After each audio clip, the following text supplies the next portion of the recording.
12. And tonight's winning Powerball, that's going to be 23, and your power play multiplier is 3. Tomorrow will be similar today. That means another round of sunshine and chilly temperatures. We'll have some changes Wednesday, though. We have a Viper 6 alert day due to heavy rain and thunderstorms. I'll have all the details coming right up. Now on News Channel 6 at 11, the trial of former attorney Alec Murdaugh. We'll hear from legal experts as jury selection is underway. Plus, a State of the City address in Aiken, what the mayor has planned for the future of the city. And tackling gang violence in schools, how Columbia County is getting parents involved, as your News at 11 starts now. Live from Television Park, this is Wjbf News Channel 6 at 11. Good evening, everyone. I'm Dee Griffin in for Brad and Jenny. Thanks so much for joining us. Coverage you can count on begins with the murder trial of former South Carolina attorney Alec Murdaugh. It got underway. The jury selection process began today. Riley Benson has more from Walterboro. Day one of jury selection in the Alec Murdaugh double murder trial in the books. Judge Clifton Newman able to get through about 3 panels of prospective jurors, including about 80 people, narrowing that down to 30. Now, when we return on Tuesday morning, Judge Newman will seek a 4th panel before they can start to narrow it down to the 12 jurors who will serve on Alec Murdaugh's jury. This is nothing like we've ever seen before. Now, Alec Murdaugh at the Colleton County Courthouse says his lawyers, prosecutors, and Judge Clifton Newman weeded through hundreds of people who could be the ones to decide his fate.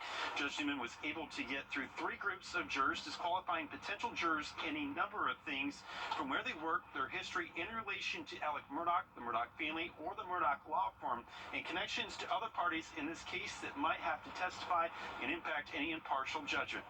Attorney Jim McCullough says seating a fair jury is possible, but says it will likely be a challenge. There are jurors that desperately want to be on this case, and they may round the edges on the truth there, and that's the lawyer's job and the judge's job to detect those people and make sure they get as pure a jury as they can. Now, during today's proceedings, we got an idea about a potential witness list during the trial with more than 100 names, including names very familiar. Buster Murdaugh, Maggie Murdaugh's family, members of the Lafitte family, attorney Eric Bland, cousin Eddie Smith. Now, Eric Bland says it's important for the defense to paint a clear picture of why Murdaugh's other alleged crimes are relevant to this specific case. I do not think, though, that the court is going to permit 10 little mini trials in this case. What we don't want to happen is Alex to be convicted of murder simply because he committed all these other financial crimes. He's a despicable man. He's a despicable former lawyer. He's a despicable father. But we want to make sure that we're convicting him of murdering his wife and his son on June 7th. Now, day 2 of jury selection expected to pick up Tuesday morning at 9 a.m. Judge Clifton Newman will see a 4th panel of prospective jurors in this trial to narrow it down to a final jury of 12 members. Reporting Walterboro, Riley Benson. Time now to take a first look at our weather with meteorologist Jennifer Tracci, who's taking a look back and the look forward for us. Yeah, we had a nice sunny day today, but it certainly was chilly. We only made it to a high of 55 degrees, which is 5 degrees below our average for this time of the year. Our morning temperature was 44 degrees. Now, that won't be the case for tomorrow morning, as it'll be around 20 degrees colder than that. So check out these temperatures right now. Already at freezing in Thompson and Evans at 32 degrees, Augusta's at 34 as well, McCormick 35 in Louisville, Wrightsville at 37, and 36 in Washington. So definitely prepare accordingly. There will likely be some ice on your windshield and possibly some fog tomorrow morning as well. So leave with plenty of time. You can see it's already 12 degrees warmer, or colder that is, in Augusta compared to yesterday night, 11 degrees colder in Aiken. And we also have some winds up to around 6 miles per hour over in Sparta, 4 in Sandersville, 3 in Augusta. When you factor in that wind, it's feeling even colder than the actual temperature, like 31 in both Augusta and Aiken. But otherwise, at least it's nice and dry tonight. No rain to worry about. Here's our Terry Lambert Hyundai Skyview cam in Waynesboro. We're seeing nice clear skies across the entire region, and that will be the case for our Tuesday as well. High pressure is our dominant feature right now, but that will change as we go into Wednesday. But in the meantime, tomorrow, 25 degrees, making it to the upper 40s by 12 p.m. Another day in the mid-50s with sunshine. The difference from today is that the winds will be much lighter, only up to around 6 miles per hour. Now, as I mentioned, though, Wednesday things are changing. Another round of heavy rain and strong storms are moving in Wednesday morning through the afternoon. So we have issued a Viper 6 alert day as we do have the potential of severe weather. So be sure to stay with us for more details on that and a look at your futurecast. But back to you, Dee. All right, Jenna, thanks so much. We'll see you in a few minutes. Aiken Mayor Rick Osborne giving his annual State of the City speech tonight. He spoke about several projects that will have an impact this year and in the years to come. Sean Cabistock has more from our Aiken Bureau. The secret of getting ahead is getting started. The secret of getting started is breaking your complex, overwhelming task into small, manageable tasks. Former Project Pascalis properties may become a high-tech office and collaboration space for the Savannah River National Laboratory. This will provide for a 40 to 45,000 square foot office and exhibition space requested by SRNL between Bee Lane, Newberry Street, and Richland Avenue. Some businesses initially impacted by the former plan would no longer be. These retail buildings on Richland Avenue would be rented and upgraded as part of the project, and the Thai restaurant would remain on Richland Avenue. The proposal will allow for the Johnson Drug Store here on the corner of Richland and Newberry to undergo historic renovation and preserve it and return the exterior to more of its original look. City leaders have already planned for parking, possibly adding more spaces near the new municipal building. We do that through creating a surface parking lot across from St. John's Church on Newberry, and that would provide dedicated workday parking for SRNL employees that would be available to the public and the churchgoers nights and weekends. The hotel property would be placed back up for sale. There'll be no preconceived ideas about what needs to be done with it. Just a list of the parcels, a description of the buildings as they stand, and call for interested parties to make an offer to tell us their plan for it. Mayor Osborne also confirming that $25 million from the government would fund the Powder House connector to alleviate traffic congestion on Whiskey Road. There are also plans to improve city parks, the North Side, and the Smith Hazel Recreation Center. In Aiken, I'm Aiken Bureau Chief Sean Cabbage-Stock, WJBF News Channel 6. Mayor Garnett Johnson is back in Augusta after a meeting of the U.S. Conference of Mayors in Washington, D.C. last week. Mayor Johnson's visit to Washington was filled with meetings and a wealth of examples and what he plans for Augusta. During the conference, Mayor Johnson found a session about public-private partnerships to be deeply informative on how to create opportunity for Augusta. He says he recognizes where there are needs in Augusta, and he looks forward to using the ideas he learned in Washington to meet them. Well, the Columbia County School District held another Let's Talk series for parents and teachers that focuses on a variety of topics. Nikita Dennis is live in the Satellite News Center with the story. Nikita. This is by the Columbia County School District each month, this time tackling gang violence and drug use in schools. Parents and local residents had the opportunity to hear from representatives in the Columbia County legal system on ways to prevent gang violence and drug use in schools. Todd Hughes, who is the Assistant District Attorney in Columbia County, says that kids can be brought into gangs at an early age. I have seen basically flyers left at elementary schools about meetings related to gang development. It is sinister that these older gang members, and by older, they typically are 18 and into their 20s. According to the Columbia County School District Police, there are 100 gangs across the CSRA, with over 40 of them believed to be active. Local officials say social media can play a part in this. Even though we train them and teach them within our homes, there's so much outside influence now that influences them, which leads into gang connectability through social media. That's a great gateway and an easy gateway for these older individuals to manipulate these young minds. Brown also says it's important to look out for signs when talking to your kids at home. Terrorist threats made by children at school is also a sign to look out for. As mentioned, a terrorist threat where an individual put out, I don't feel like going to school tomorrow, I feel like blowing up the school. That's all it takes. And someone on the other end takes a screenshot of it, shows it to a parent, brings it to a school. The school has a responsibility to act upon it. It can't be written off as a kid that was just frustrated. It can't be just written off as something we don't have to worry about because we've never had any trouble out of this child. No we need to make sure there's not an actual live threat going on. They also say it's important to have constant communication with your kids. Live in the Satellite News Center, Nikita Dennis, WJBF News Channel 6. Coming up, it's National Passenger Safety Week. How you can help prevent car accidents without ever getting behind the wheel. I feel safer when Sports Motown Review.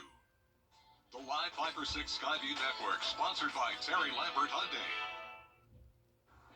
Now, your most accurate forecast with WJBF Live Viper 6.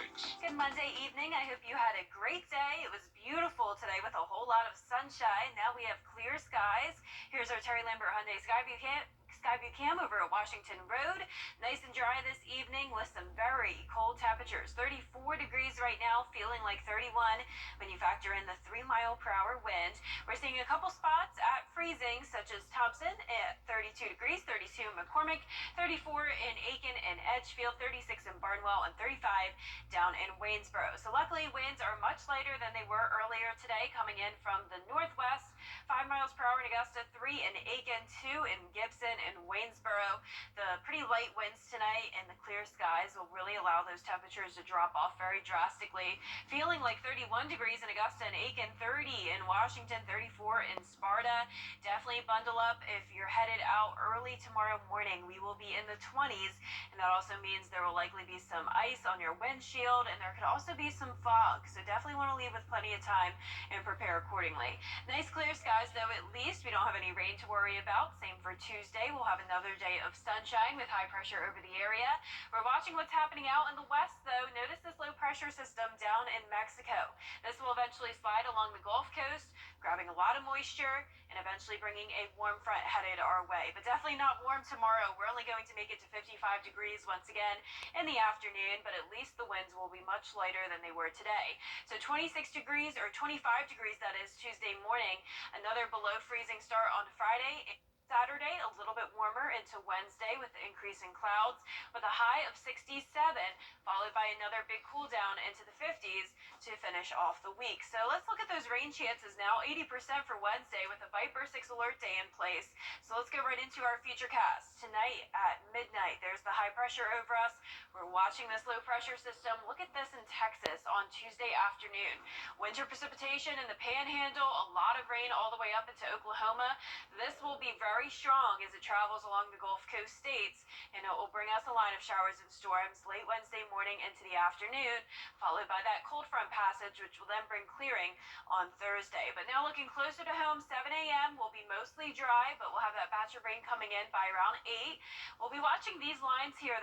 Those are where we could see some gusty winds come in along with the heavy rainfall. Very widespread activity by 2 o'clock in the afternoon. It also looks like we could definitely have some strong cells passing around Bamberg, Allendale, for example, by later in the day Wednesday. But I'd say most of this will be out of here by 6 o'clock. Our model is still showing some possible showers by around 10 o'clock at night. I think the system will be moving faster than that, but nonetheless, pretty much expect rain throughout the majority of the day on Wednesday. But for tomorrow, as I mentioned, very strong severe weather threat across the Gulf Coast, anywhere from southeastern Texas to the Florida Panhandle. This becomes just a marginal risk for Wednesday, which includes the entire CSRA. There's a possibility this could be upgraded, though, to a higher risk. So, of course, we'll keep you updated on that. But for tonight, widespread 20s across the region, and for tomorrow, topping off in the mid-50s. A few spots towards the south, reaching that 60-degree mark under sunny skies. The clouds move in on Wednesday with that Viper 6 alert day. Temperatures will be much warmer in the upper 60s. High chance of rain, potential severe weather. Back to sunshine, though, to end the week. And the first week of February will be back to rain and clouds as well, with mild temperatures. Very mild. Thanks so much. Well, this week is National Passenger Safety Week. It's a push for passengers to not only buckle up, but to speak up if the driver they're with is distracted, speeding, or drunk. South Carolina Highway Patrol says there were more than 1,000 car-related deaths in the state in 2022. They say you might be able to help prevent a crash from happening. To speak up and hold that driver accountable, because that person has everybody's lives in their hands while they're driving down the road. So not only people in the vehicles' lives in their hands, but I mean they're sharing the road with all the other individuals that are on the roadways. And, that affects all of us. I mean, Data shows passengers make up about 62% of traffic deaths. Still ahead, multiple dead in a mass shooting in California. We'll have the latest as investigators work to find a motive for the killing. But first, the winning numbers for tonight's South Carolina lottery. Pick 3. 1, 2, 0. The fireball is 7. And the pick 4 winning numbers. 4, 2, 7, 9. The fireball is 7. The 2020 men's clothing. The WJBF Live Viper 6 Skyview Network is sponsored by Terry Lambert Hyundai. Low prices, big selection, and committed to quality customer service. 11 people are dead after a mass shooting in Monterey Park, California. Police have identified the shooter as 72-year-old Hu Can Tran. All of the victims in the shooting are over the age of 50. Tran fired 42 rounds before a bystander disarmed him. Had both hands on the gun. He is trying to fight back. He was bashing me in the face, behind my head. I needed to grab his weapon. I needed to take control of the situation, or else everybody would die, including me. Investigators say they found Tran dead from a self-inflicted gunshot wound. They have not determined a motive. Well, coming up, another award for Georgia's Stetson Bennett. And a pair of local players will meet in the NFL's AFC Championship game. New Network, powered by Terry Lambert Hyundai. Low prices, big selection, and committed to quality customer service. No one should pay for another driver's mistake. That's Now, WJBF sports coverage you can count on. The Atlanta Hawks were on a 5-game winning streak before losing to Charlotte over the weekend. Big reason for the streak? Lately, they've been healthy. In the win over Miami this time a week ago, they had a full healthy roster for a full 48-minute game for the first time all season. On the road, taking on the Bulls, who just got back from an overseas game in Paris. Hawks down. Third quarter, good ball movement. Bogdanovich hits the 3. Hawks down by 5, still in the third. Off-season acquisition, DeJounte Murray in the lane for a smooth 2 here. The Hawks still down by 6. Then Trae Young doing Trae Young things. Had another double-double, led the team in scoring.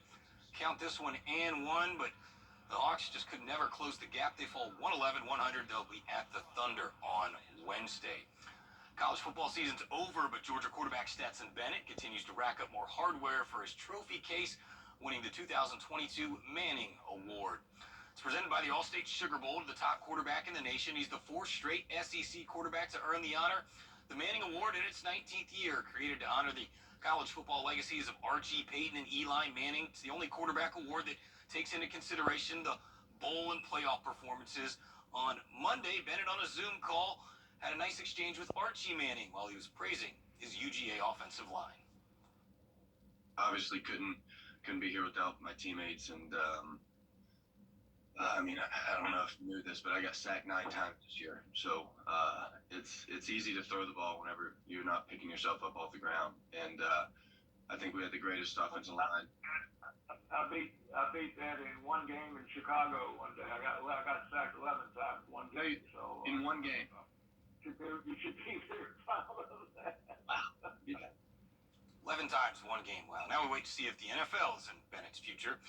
Lakeside kicker Will Hadaway is committed to the Georgia Bulldogs for next season. He impressed them during an off-season camp invite, stayed in touch with the coaching staff throughout the season, and he spent the day at the national championship celebration as a guest of the team.